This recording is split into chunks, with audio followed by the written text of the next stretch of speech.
ചെട്ടിക്കാട് തീർത്ഥാടന കേന്ദ്രത്തിൽ നവനാൾ ചൊവ്വ ആചരണത്തോടനുബന്ധിച്ച് ലോക സമാധാനത്തിനായി സമാധാന ജ്വാല. ചെട്ടിക്കാട് വിശുദ്ധ അന്തോണീസിന്റെ തീർത്ഥാടന കേന്ദ്രത്തിൽ മെയ് 12-ന് നടക്കുന്ന ചരിത്രപ്രസിദ്ധമായ ഊട്ടുതിരുനാളിന് ഒരുക്കമായി പ്രത്യേകം നിയോഗം സമർപ്പിച്ചുകൊണ്ടുള്ള നവനാൾ ചൊവ്വ ആചരണത്തിന് വിശുദ്ധന്റെ തിരുസ്വരൂപവും വഹിച്ചുകൊണ്ട് നടത്തിയ ഭക്തിസാന്ദ്രമായ പ്രദക്ഷിണത്തോടെ തുടക്കമായി. തുടർന്ന് ലോക സമാധാനത്തിനും വിദേശ രാജ്യങ്ങളിലായിരിക്കുന്നവർക്കും യുദ്ധക്കെടുതി അനുഭവിക്കുന്ന അനേകായിരങ്ങൾക്കും വേണ്ടി സമാധാന ജ്വാല തെളിയിച്ച് നടന്ന പ്രാർത്ഥനയിൽ നൂറുകണക്കിന് വിശ്വാസികൾ പങ്കെടുത്തു.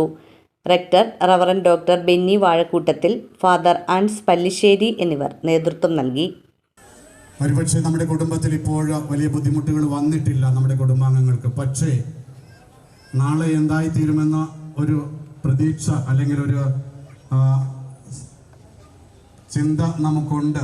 തീർച്ചയാണ് ലോകത്തിലെ രാജ്യങ്ങളുടെ തലവന്മാർ ഒരുപക്ഷെ വ്യക്തിപരമായിട്ടുള്ള കാരണങ്ങളാലും സ്വാർത്ഥപരമായിട്ടുള്ള നീക്കങ്ങളാലും ഒക്കെ ലോകത്തിന് തന്നെ വലിയ ഭീഷണിയായി മാറിയിരിക്കുന്ന ഒരവസ്ഥയിലേക്കാണ് കാര്യങ്ങൾ കൊണ്ടുവന്നിരിക്കുന്നത്.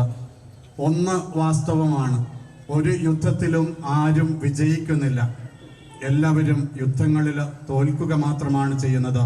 ഭൗതികമായ ഒരു പക്ഷേ വിജയിച്ചുവെന്ന് അവകാശപ്പെട്ടാൽ പോലും. പ്രിയമുള്ളവരെ, ചെട്ടിക്കാട് തീർത്ഥാടന കേന്ദ്രത്തിൻ്റെ നേതൃത്വത്തിൽ ഇന്ന് ലോകത്തിൻ്റെ സമാധാനത്തിന് വേണ്ടിയിട്ടുള്ള പ്രാർത്ഥനാ ദിനമായി ആചരിക്കുകയായിരുന്നു.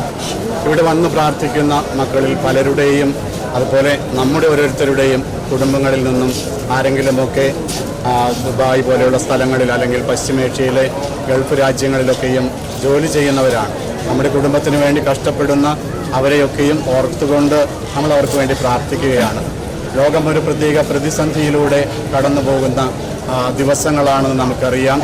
പലപ്പോഴും സ്വാർത്ഥതയാണ് യുദ്ധങ്ങൾക്ക് കാരണമെന്നും നമുക്കെല്ലാവർക്കും അറിയാം. ഒരു യുദ്ധത്തിലും ആരും ജയിക്കുന്നില്ല എന്നുള്ളത് വാസ്തവമാണ്. ഭൗതികമായിട്ട് ജയിച്ചുവെന്ന് പറഞ്ഞാൽ പോലും യുദ്ധങ്ങളെല്ലാം പരാജയങ്ങളാണ്. ഒത്തിരിയേറെ ലോകത്തിന് നാശനഷ്ടങ്ങൾ ഉണ്ടാക്കിക്കൊണ്ട് യുദ്ധങ്ങൾ അവസാനിക്കുന്നു. എത്രയേറെ കഷ്ടപ്പെടണം നമ്മളെല്ലാവരും വീണ്ടും തിരിച്ച് നമ്മുടെ അവസ്ഥകളിലേക്ക് എത്തണമെങ്കിൽ. നമുക്ക് പ്രാർത്ഥിക്കാനേ ഇപ്പോൾ സാധിക്കുകയുള്ളൂ. ഇവിടെ ആയിരിക്കുമ്പോൾ തമ്പുരാൻ്റെ ശക്തി, അവരിടപെടൽ ലോകത്തിലുണ്ടാകട്ടെ എന്ന് പ്രാർത്ഥിക്കാം.